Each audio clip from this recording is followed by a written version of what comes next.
Hello guys, welcome back to my channel fan style. दोस्तों, आज मैं आपको एक कहानी बताने जा रही हूँ। ये कहानी जो मेरे साथ हो चुकी है और जो आपके साथ किसी भी वक्त हो सकती है।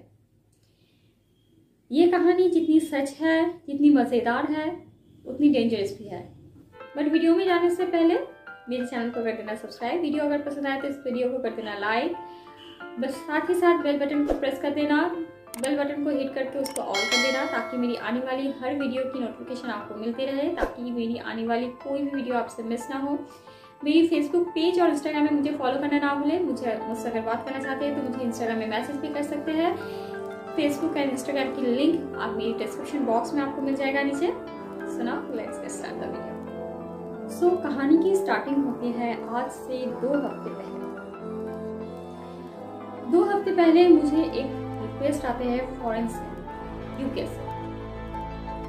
मुझे नज़र आया कि एक डॉक्टर है यूके का, ब्रिटेन का, और मुझे लगा कि इसको मुझे एक्सेप्ट कर लेना चाहिए, क्योंकि फॉरेन का डॉक्टर के साथ कनेक्शन होना ये एक बहुत बड़ी बात है। तो मुझे लगा कि ये बहुत बड़ी आदमी है, बहुत बड़ी हस्ती है, तो मुझे इसको फ़ौरन के फ़ौरन एक्सेप्ट कर लेना चाहिए। तो ये सोचकर मैंने उसको एक्सेप्ट कर लिया फ्रेंड रिक्वेस्ट।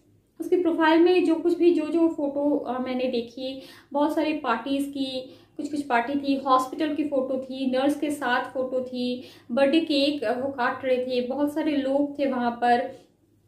तो इस टाइप की बहुत जेन्युइन वो फोटो थी। आसपास वाले जितने भी लोग थे वो भी नेचुरल पोज दे रहे थे, मतलब कोई भी कैमरे के सामने है, कोई कैमरे से दूर है, कोई कैमरे की तरफ देख रहे हैं, कोई कैमरे की तरफ नहीं देख रहे हैं। तो हाँ, ये लग रहा था वैक्सीन ले रहे हैं, फिर मास्क वास्क पहने हैं, तो लग रहा था कि हाँ चलो ये एक डॉक्टर है। तो मैंने इसको एक्सेप्ट कर लिया।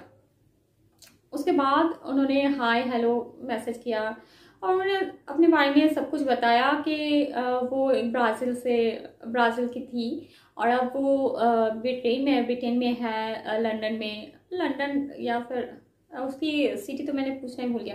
एनीवेज, वो यूके में है, रहती है यहाँ पर, वो डॉक्टर है। पहले वो प्राइवेट जॉब करती थी, अब वो गवर्नमेंट हॉस्पिटल में वो सर्विस करते हैं। फिर उन्होंने कहा कि उसकी ड्यूटी के लिए वो बहुत ज़्यादा बिजी रहते हैं पूरा दिन, तो इसके लिए वो ऑनलाइन नहीं रहता है। तो व्हाट्सअप नंबर देने के लिए मुझे कहा। तो मुझे लगा कि हाँ ये हो सकता है, क्योंकि वो बहुत बड़ी डॉक्टर है। तो मैंने उसको अपना व्हाट्सअप नंबर दिया। वो मुझसे काफ़ी एजेड थी और उसने कुछ दिन बाद उसने मुझे प्रपोज भी किया कि वो मुझसे बहुत ज़्यादा प्यार करने लगे हैं। मुझे देखकर ही उसको बहुत ज़्यादा प्यार आ गया और इसलिए उसने मुझे फ्रेंड रिक्वेस्ट भेजी। तो मैंने उनको कहा कि हमारे बीच में एज गैप बहुत ज़्यादा है, आप मुझसे बहुत ज़्यादा बड़े हो, तो मैं ऐसे ही बॉयफ्रेंड गर्लफ्रेंड का रिश्ता, ये सब रिलेशन नहीं हो सकती है। तो वैसे भी मतलब ऐसे अचानक से किसी पे भी फटाक से प्यार आ जाए, मुझे तो मतलब ऐसे होता ही नहीं है फटाक से कभी कभी प्यार नहीं होता है। और वैसे भी वो बहुत ज़्यादा एजेड थी, तो मुझे ऐसा, मैंने उसको कहा कि ठीक है, मैं आपके साथ ऐसी बातें कर सकती हूँ, एक डॉक्टर और एक मतलब एक फ्रेंड के हिसाब से मैं बातें कर सकती हूँ, लेकिन बॉयफ्रेंड गर्लफ्रेंड इतना रिश्ता मुझसे नहीं होगा, क्योंकि आप मुझसे काफ़ी ज़्यादा एजेड है। तो उसने बोला कि चलो कोई प्रॉब्लम नहीं है, क्योंकि उसके लिए कोई मायने नहीं रखता, और मैं उससे प्यार करूँ या ना करूँ ये भी उसके लिए कोई मायने नहीं रखता। वो क्यों, वो भी मैं आगे चलकर बताऊंगी। और उसकी एक्सपेक्टेशन ऐसे नहीं थी कि मैं उससे प्यार करूं या ना करूं, तो इससे उसका कोई मतलब नहीं था। बस वो मुझसे ये जताना चाहता था कि वो मुझसे बहुत ज़्यादा प्यार करते हैं। मैंने उसको पूछा कि आपने कभी शादी नहीं किया है, मैरिड नहीं हो, आप सिंगल हो, तो आपकी इतनी एज हो चुकी है, तो आप कब शादी करोगे? तो उसने कहा कि उन्होंने कभी प्यार किया ही नहीं है किसी से। हाँ, बस एक स्कूल लाइफ में उसका एक प्यार चला था, उसके बाद उसको कभी भी कोई प्यार नहीं आया। तो मैंने उनको बोला कि आपकी कंट्री में इतनी ब्यूटीफुल गर्ल है, मुझ जैसी 1000 आपको मिल जाएंगे, तो आपने अचानक से मतलब आपको मुझे देखकर आपको इतना प्यार आ गया अचानक से फेसबुक पे देखकर, और आप जहाँ पर रह रहे हो, जिसके साथ आप मिल रहे हो, हमेशा मिलती थी, मुलाकात होती है, उन लोगों पर आपको कभी प्यार नहीं आया। ये मतलब स्टोरी मुझे कुछ ठीक नहीं लगा, मतलब मुझे समझ में नहीं आया, मैंने कुछ यकीन नहीं किया उनकी बातों पर। एनीवेज उन्होंने ऐसा ही कहा। उसके बाद उन्होंने ये कहा कि उसकी प्यार इतनी ज़्यादा बढ़ गया है कि वो मेरे लिए इंडिया आना चाहते हैं।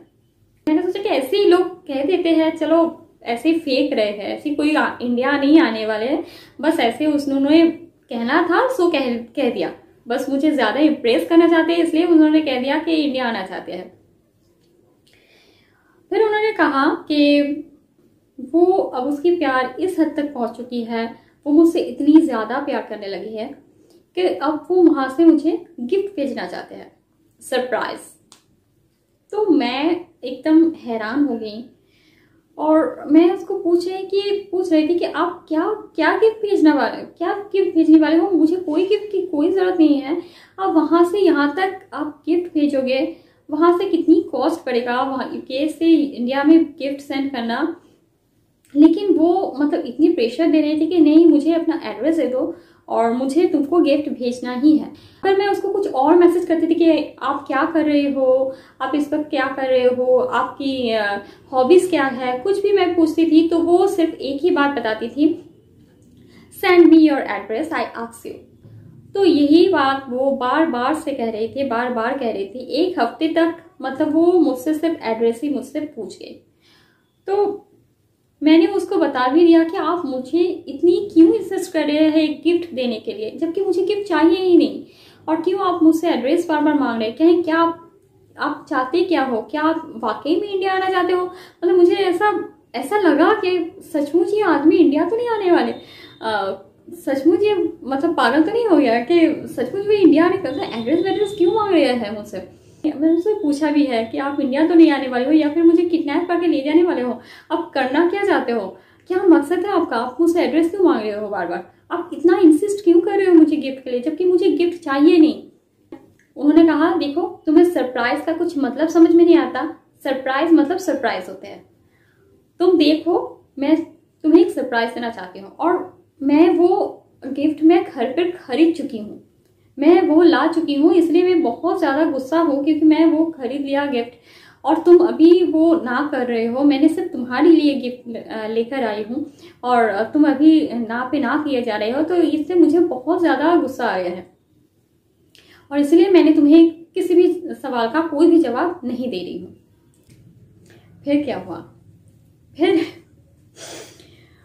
फिर नेक्स्ट दिन उन्होंने बोला कि मैंने ऑलरेडी तुम्हें गिफ्ट सेंड कर दिया है, अब दो तीन दिन के बाद ही वो गिफ्ट तुम्हारे पास पहुंच जाएगा। तो मुझे बहुत ज़्यादा शक हुआ। मैंने बोला कि आपने गिफ्ट 2-3 दिन बाद ही पहुंच जाएगा और आपकी गिफ्ट का वेट कितना है। तो उन्होंने बोला 35 kg। मुझे ये सुनकर मेरी दिमाग हिल गया। मैंने सोचा कि 35 kg आपकी गिफ्ट है, मतलब मैं वो कैसे हाइट कैसे करूँगी यार, मतलब मुझे तो घर में बहुत ज़्यादा डांट पड़ेगी।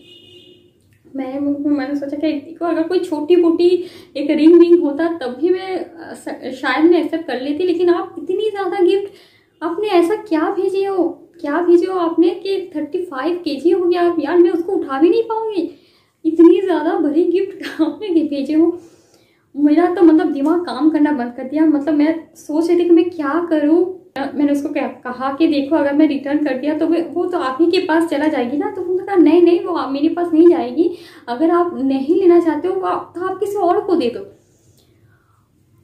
मैंने मतलब कुछ भी बातें कुछ सही नहीं लग रहा था। मैंने उनको पूछा ऐसे क्या आप भेजे हो जिसका वेट 35 kg हो गया, मतलब कुछ तो आइडिया दो, मतलब कुछ आइडिया तो होना चाहिए मुझे।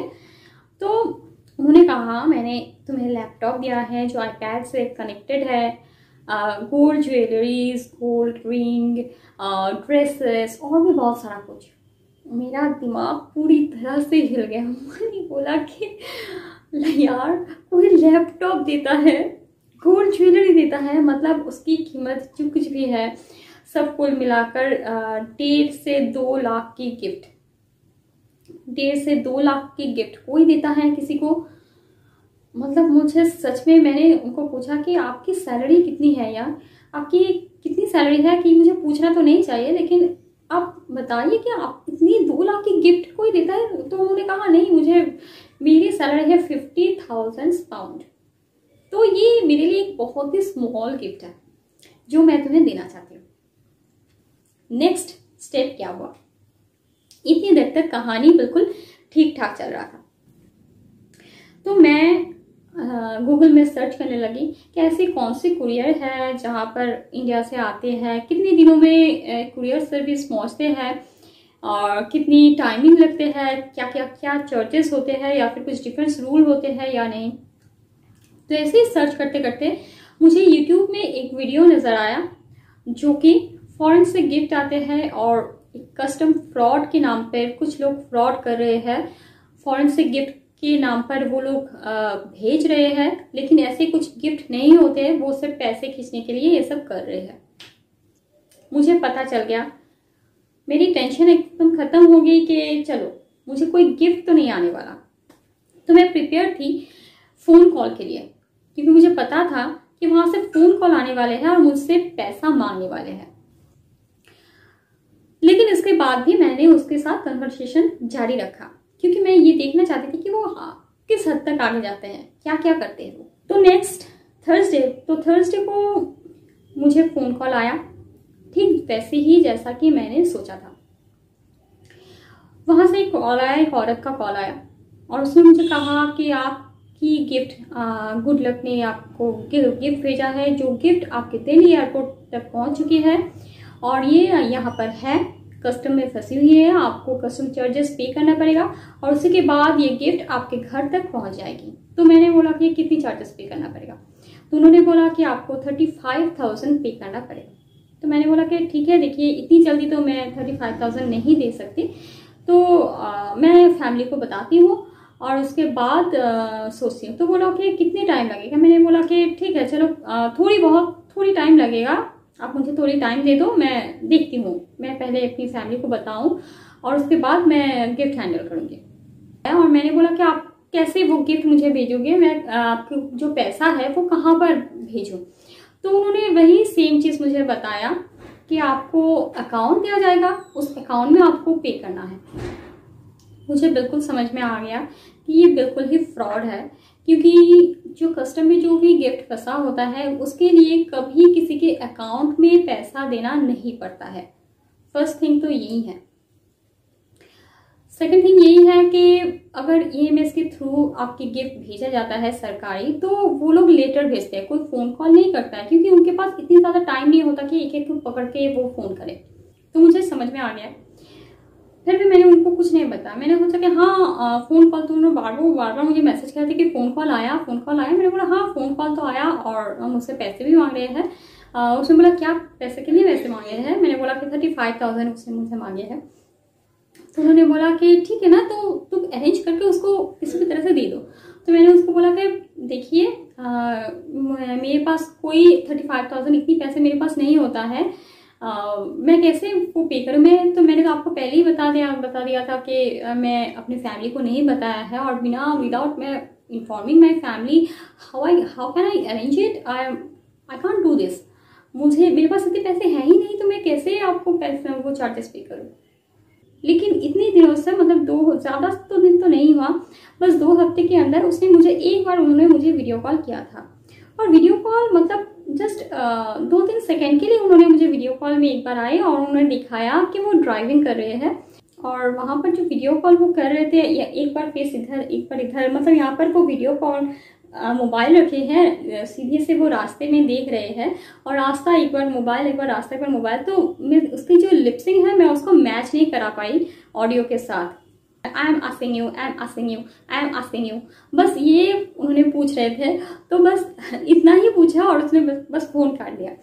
तो मैंने उनको बोला कि आप जितनी बार आपने एक बार वीडियो कॉल किया और आपने 1 सेकंड में फ़ोन काट दिया, तो मैं आपको दोबारा वीडियो कॉल में देखना चाहती हूँ। क्योंकि मुझे ये शक था कि यार, मतलब एक दिमाग में एक रह गया कि ये वीडियो कॉल में वही आदमी कैसे हो सकते हैं, मैंने इसको हॉस्पिटल में देखे हैं। तो उन्होंने सोचा कि इसको ज़्यादा भरोसा दिला देती हूँ कि एक वीडियो कॉल कर ही लेती हूँ। उन्होंने कहा कि मैं हॉस्पिटल में हूँ, पेशेंट के साथ हूँ, लेकिन फिर भी उन्होंने वीडियो कॉल कर रहे हैं। सोचो, कोई डॉक्टर, इतनी बड़ी डॉक्टर अपनी हॉस्पिटल में है, पेशेंट के साथ है, वो अपने लवर को वीडियो कॉल करेगा? ऐसा नहीं हो सकता। और वीडियो कॉल जब मैंने देखा तो मतलब मेरे दिमाग में बिल्कुल आ गया कि वो कैसे वीडियो कॉल कर रहे हैं। एक चीज़ मैंने बहुत अच्छी तरह से नोटिस किया कि उसकी जो लिप सिंक थी और की जो ऑडियो मुझे सुनाई दे रहा था वो मैच ही नहीं हो रहा था। मतलब मुझे जो वीडियो दिखाए गए और जो ऑडियो मुझे सुनाए गए वो दोनों बातें तो वो अलग कर रहे थे और यहाँ की लिप सिंक कुछ अलग आ रहा था। यहाँ पर जो मुझे वीडियो में देख रही थी वहाँ की लिप सिंक इस ऑडियो से बिल्कुल भी मैच नहीं हो रहा था। तो इसमें मुझे पूरा यकीन आ गया कि मामला क्या है कि अलग ये पर्सन अलग है और ये पर्सन अलग है। ये यहाँ से मुझे सिर्फ वीडियो दिखाया जा रहा है, कोई वीडियो कॉल नहीं हो रहा है यहाँ पर। यहाँ पे सिर्फ मुझे एक वीडियो दिखाया जा रहा है, वो कि ऐसा लग रहा था कि जैसे मैं कुछ फिल्म देख रही हूँ। मुझे ऐसा लगा कि मैं कुछ फिल्म देख रही हूँ, एक वीडियो मुझे ऐसा दिखाया। फिर उसको ऐसा लगा कि शायद वो मुझसे कोई पैसा उसको नहीं मिलेगा, और या फिर थोड़ी बहुत शायद वो वीक हो गई थी कि मुझे पता नहीं, क्योंकि मुझे वहाँ से कोई धमकी नहीं आई, कोई पुलिस ऐसा कुछ धमकी नहीं आई। तो उसके बाद उन्होंने मुझे मैसेज नहीं किया। मैंने सोच रही थी कि मैं उसको लास्ट में मैं यही लिखूंगी कि you are not a doctor, you are a customer fraud, लेकिन वो कहने की नौबत ही नहीं आया। उससे पहले ही वो भाग चुकी थे। उसने अपना प्रोफाइल डिलीट कर दिया, फेसबुक पे प्रोफाइल डिलीट कर दिया, और उसके बाद मैंने भी उसको ब्लॉक कर दिया। तो ये थी कहानी। तो आप लोग सावधान रहना, सतर्क रहना। ये कहानी आपके साथ भी हो सकता है, किसी भी मोमेंट में हो सकता है। आजकल बहुत ज़्यादा फ्रॉड बढ़ गया है। बहुत ज़्यादा लोग इमोशनल हो जाते हैं कि शायद मुझे फॉरेन से इतनी ज़्यादा गिफ्ट मुझे मिल रहा है। इसी चक्कर में बहुत सारे लोगों ने अपने पैसे तक गंवा दिया है। वो लोग बोलते हैं कि यहाँ पर मैं अपना गिफ्ट ओपन कर रही हूँ, आपको इतना पे करना पड़ेगा। फिर बॉक्स में तो ऐसा कुछ होता ही नहीं है असल में। फिर वो लोग कहेगा कि यहाँ पर इतनी पाउंड है तो आपको और भी पे करना पड़ेगा। फिर वो और पे करता है। इसीलिए वो लोग सोचते हैं कि यार मुझे 2 लाख मिल रहे हैं, 5 लाख मिल रहे हैं, तो क्यों ना हम 50,000 इसमें खो दे, तो क्या फर्क, मुझे 2 लाख की गिफ्ट मुझे मिल रहा है। तो लालच एक बहुत बुरी बात है, इतनी भी ज़्यादा लालच नहीं करना चाहिए। आज सबसे जो बड़ा पॉइंट है कि आप माइंड में ये बना लो कि चाहे वो कितनी भी रिच आदमी क्यों ना हो, करोड़पति हो, वो आपको इतना ज़्यादा महंगा गिफ्ट क्यों देगा। कोई भी आदमी जितनी भी चाहे करोड़पति हो, वो किसी को ऐसी फ्री गिफ्ट 2-3 लाख 5 लाख ऐसी गिफ्ट कोई नहीं देगा। इस दुनिया में कोई नहीं देगा, चाहे वो कितनी भी करोड़पति क्यों ना हो। और सीधा से सीधा गिफ्ट आपके ऊपर चल के आ रहे हैं, तो इसमें कुछ ना कुछ शक जरूर है। और जहां पर भी शक होगा वहां पर आप नोटिस करिए क्या है, मामला क्या है, ताकि इस टाइप के फ्रॉड से आप बचें। सो यही थी आज की वीडियो। मिलते हैं मेरे नेक्स्ट वीडियो में, तब तक के लिए बाय। जय हिंद।